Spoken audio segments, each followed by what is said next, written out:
কত শত বছর আগের কথা ভুলিনি আমি, তবু রয়েছে ব্যথা। সৃষ্টির ইতিহাসে করেছিল তিলে তিলে, ইতিহাস কথা বলে বলে যায় কানে কানে। কত শত বছর আগের কথা ভুলিনি আমি, তবু রয়েছে ব্যথা। পিঘ্না নগরী তুমি করেছিলে স্তম্ভ, আজ নেই তার বেশি কোনো প্রতিবিম্ব। অজানা রয়ে গেছে কত না স্থপতি, আজ শোনাবো চলো কি ছিল এই নগরী। পিঘ্না নামটির সাথে জড়িয়ে রয়েছে প্রাচীন ঐতিহ্য ও ইতিহাস। গ্রামটি জামালপুর জেলার সরিষাবাড়ী থানার অন্তর্ভুক্ত ৫ নং পিঘ্না ইউনিয়ন, যার পার্শ্ববর্তী জেলা টাঙ্গাইল। ইউনিয়নটি সম্পর্কে এক নজরে ধারণা। ইউনিয়নটি ৭৩ বর্গ কিলোমিটার জুড়ে ২৯,১৪০ জন জনসংখ্যা নিয়ে সুবেষ্টিত। ইউনিয়নটিতে বর্তমান শিক্ষার হার ৫২%। শিক্ষা প্রতিষ্ঠানের কথা বলতে গেলে ইউনিয়নটিতে রয়েছে একটি অনার্স কলেজ, ৩টি উচ্চ মাধ্যমিক বিদ্যালয়, যার মধ্যে একটি হচ্ছে বালিকা উচ্চ বিদ্যালয়, একটি বহুমুখী উচ্চ বিদ্যালয় ও আরেকটি হচ্ছে বালক উচ্চ বিদ্যালয়। সরকারি প্রাথমিক বিদ্যালয়ের সংখ্যা ১৫টি, মাদ্রাসা ৩টি, যার মধ্যে নুরানি মাদ্রাসা একটি, দাখিল মাদ্রাসা একটি এবং আরেকটি হচ্ছে কওমি মাদ্রাসা। এছাড়াও রয়েছে একটি ইয়াতিমখানা। রয়েছে অসংখ্য মসজিদ, মন্দির, শ্মশান ও কিন্ডারগার্টেন। চিকিৎসা সেবার কথা বলতে গেলে ইউনিয়নটিতে রয়েছে একটি স্বাস্থ্য কমপ্লেক্স, 3টি কমিউনিটি ক্লিনিক এবং একটি ডায়াগনস্টিক সেন্টার। এছাড়া রয়েছে ব্যাংক, বীমা ও এনজিও প্রতিষ্ঠান। এবার আসা যাক পিঘ্না ইউনিয়নের ইতিহাস ও ঐতিহ্যের কথা। যমুনা নদীর তীরবর্তী অবস্থিত পিঘ্নার সাথে তৎকালীন রাজধানী কলকাতা শহরের সাথে সরাসরি স্টিমার ও নৌ যোগাযোগ ছিল। নারায়ণগঞ্জের সাথেও ছিল পাট ব্যবসার গুরুত্বপূর্ণ স্থান এই পিঘ্নার। অন্যান্য স্থানের পাট ব্যবসায়ীরা এই নদীবন্দর ব্যবহার করত। আনুমানিক 18 শতকের দিকে ব্যবসাকে কেন্দ্র করে আগমন ঘটেছিল পিংকং নামে এক ব্রিটিশ বা ইংরেজ ব্যবসায়ীর। অতঃপর তিনি এখানে একটি পাটের কুঠি স্থাপন করেন, যা বর্তমানে বাংলার বাড়ি নামে পরিচিত। ধারণা করা হয় এই ব্রিটিশ বা ইংরেজ ব্যবসায়ীর নাম অনুসারেই এই গ্রামটির নামকরণ করা হয় পিঘ্না। প্রমত্তা নদী যমুনার পূর্ব তীর ঘেঁষে পিঘ্নার ইতিহাস প্রসিদ্ধ নিদর্শন হলো প্রায় 200 বছরের পুরনো সেই 5 গম্বুজ বিশিষ্ট কারুকার্যময় ইটের তৈরি রসপাল জামে মসজিদ পিঘ্না। মসজিদটি 1803 সালে স্থাপিত হয়। ধারণা করা হয় জামালপুর জেলার মধ্যে এটি প্রথম ইট নির্মিত মসজিদ। ব্রিটিশ আমলে পিঘ্নাতে ফৌজদারি কোর্ট, মনসেফ কোর্ট এবং আদালত ছিল।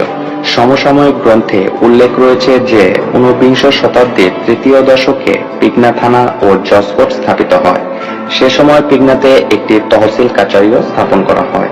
এম আব্দুল্লাহের ময়মনসিংহের নতুন ইতিহাস, অধ্যাপক খন্দকার আব্দুর রহিমের টাঙ্গাইলের ইতিহাস এবং টাঙ্গাইল জেলা পরিষদ কর্তৃক প্রকাশিত টাঙ্গাইলের ইতিহাস গ্রন্থের সূত্র থেকে বলা যায় 1869 সালে টাঙ্গাইল থানা মহকুমা হিসাবে মর্যাদা পাওয়ার সময় গোপালপুর ও কালিহাতীতে পুলিশ ফাঁড়ির অস্তিত্ব ছিল।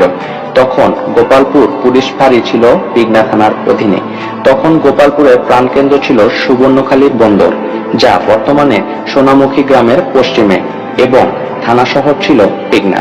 তখন সুবর্ণখালী ও পিঘ্নার নাম ডাকের জন্য মধুপুর উপজেলার আমবাড়িয়া জমিদার হেমচন্দ্র চৌধুরী 1885 সালে সুবর্ণখালী বন্দরের অদূরে তার রাজবাড়ি নির্মাণ করেন।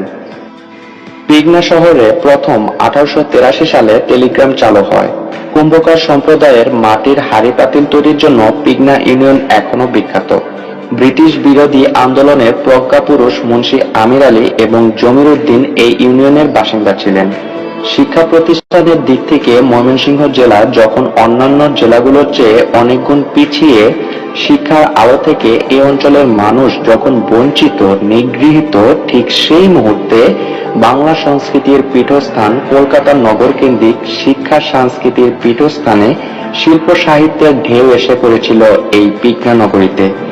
এরই ধারাবাহিকতায় স্থানীয় সর্বসাধারণের মিলিত প্রচেষ্টায় 1896 সালের সেপ্টেম্বর মাসে পিগনা হাই স্কুল স্থাপিত হয়।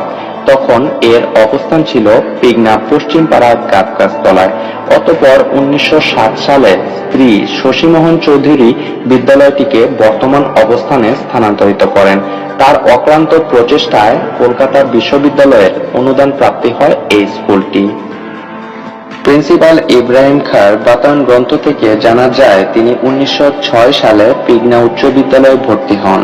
তিনি 1912 সাল পর্যন্ত এখানে অধ্যয়ন করেন। সাহিত্যিক প্রিন্সিপাল ইব্রাহিম খাঁ প্রথম অবিভক্ত বাংলার প্রথম মুসলমান ছাত্র যিনি পিগনা উচ্চ বিদ্যালয় থেকে এন্ট্রান্স পাস করেন, যা বর্তমান এসএসসি। এখানে অবস্থানরত অবস্থায় তার সাথে দেখা হয় মহাকবি কায়কোবাদের, যার ভালো নাম কাজেমাল কুরাইশি। মহাকবি কায়কোবাদ পিগনা থানা শহরের পোস্টমাস্টার হিসাবে কর্মরত ছিলেন। এখানে কর্মরত অবস্থায় পিগনা রসপাল জামে মসজিদের আজান শুনেই তিনি আজান কবিতাটি রচনা করেন। এখানে বসেই তিনি মহাকাব্য মহাশ্মশান রচনা করেন। 1905 সালে ধনবাড়ির জমিদার সৈয়দ নওয়াব আলী চৌধুরীর অর্থানুকূলে কাব্যগ্রন্থটি মুদ্রিত হয়। জামালপুর জেলার প্রথম উকিল অ্যাডভোকেট ইয়াসিন আলী বিএল এবং প্রথম doctor doctor Joynal Abedin MBBS তারা পিগনা উচ্চ বিদ্যালয়ের ছাত্র ছিলেন।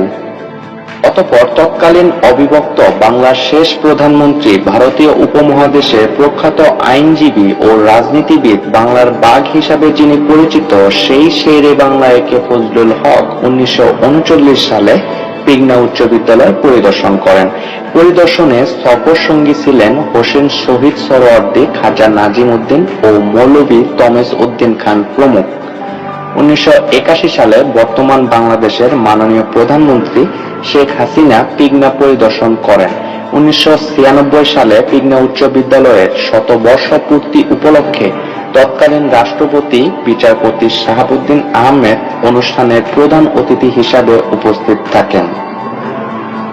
এরই ধারাবাহিকতায় এ অঞ্চলে মানুষের উচ্চশিক্ষার প্রয়োজনে 1972 সালে সুজাত আলী ডিগ্রি কলেজ স্থাপন করা হয়, যার প্রতিষ্ঠাতা ছিলেন অ্যাডভোকেট সুজাত আলী সাহেব।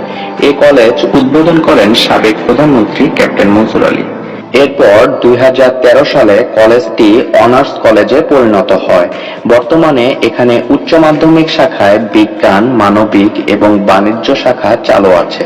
ডিগ্রি শাখায় BSc, BA, BCom, BPS, BSS শাখা চালু আছে এবং অনার্স শাখায় রাষ্ট্রবিজ্ঞান ও ম্যানেজমেন্ট বিষয় চালু আছে।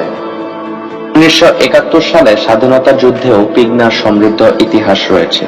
এই ইউনিয়ন থেকে মুক্তিকামী আনুমানিক 360 জন যুবক স্বাধীনতা যুদ্ধে অংশগ্রহণ করেন। এই ইউনিয়নটিতে পাক হানাদার বাহিনী যখন এ অঞ্চলের দিকে শক্তিশালী আক্রমণ করার জন্য ধেয়ে আসে, তখন মুক্তি বাহিনীর প্রতিরোধের জন্য পাল্টা আক্রমণ করা হয়। তখন সেখানে দ্বিমুখী সংঘর্ষে এক ভয়ানক রণক্ষেত্র তৈরি হয়।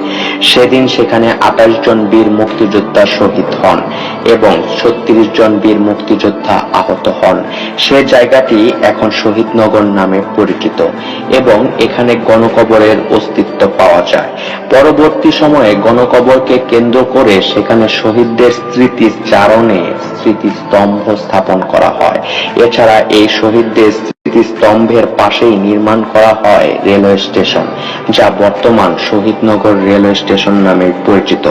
এই ইউনিয়নটিতে 120 জন বীর মুক্তিযোদ্ধা এবং একজন বীর প্রতীক রয়েছেন, যার নাম বীর মুক্তিযোদ্ধা আব্দুল হাকিম। পিগনা রসপাল জামে মসজিদের পূর্ব পাশে অবস্থিত গোপালগঞ্জ হাট। আনুমানিক 18 শতকের দিকে হাটটি স্থাপিত হয়। প্রতি সপ্তাহে শুক্রবারে হাটের কার্যক্রম চলে। হাটকে কেন্দ্র করে গরু, ছাগল, মহিষ, ভেড়া ইত্যাদি ক্রয় বিক্রয়ের জন্য পিগনা গোপালগঞ্জ গরুর হাট স্থাপিত হয়। বর্তমানে এই হাটটি আশেপাশের অঞ্চলের মধ্যে ব্যাপক জনপ্রিয়তা অর্জন করেছে।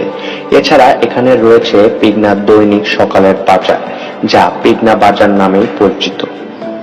এখানে বিভিন্ন পেশাজীবী মানুষের মধ্যে রয়েছে কৃষি, কামার, কুমোর, জেলে, ঋষি, শিক্ষক, ডাক্তার, ইঞ্জিনিয়ার, ব্যবসায়ী, প্রবাসী প্রভৃতি। ইউনিয়নটিতে 85% মানুষ কৃষি কাজের উপর নির্ভরশীল। যমুনা নদীকে কেন্দ্র করে এখানে ধান, পাট, গম আখ, সরিষা, ডাল সহ বিভিন্ন ফসলাদি আবাদ করা হয়।